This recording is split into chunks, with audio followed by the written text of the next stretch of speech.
stemma della casa reale francese d'Orléans. Una cosa stupenda.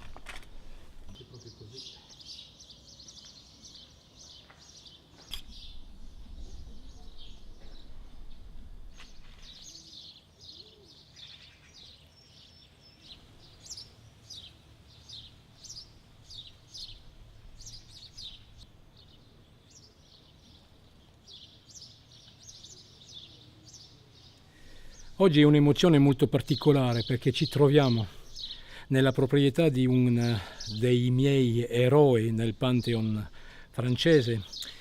Siamo in Sicilia occidentale sul golfo di Castellammare.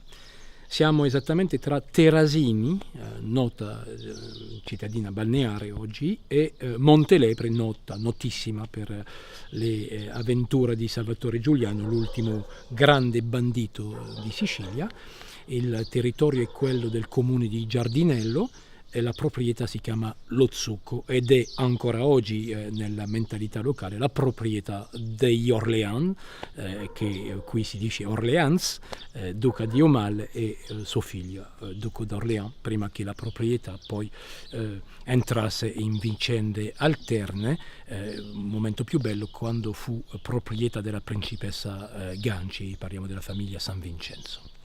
Perché è importante la proprietà dello Zucco? La proprietà dello Zucco è importante perché è vissuto qui il duca di Aumale, che aveva sposato la principessa di Salerno. La Sicilia e il regno delle due Sicilie continuava a fare parte della storia di Francia, tra le più belle pagine d'altronde.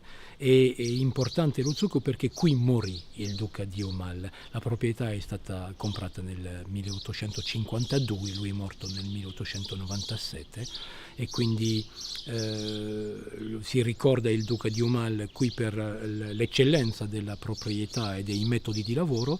Si dice ancora oggi che lui abbia portato per primo un piccolo, un po' di industria a Terasini, che all'epoca era essenzialmente un villaggio di pescatori.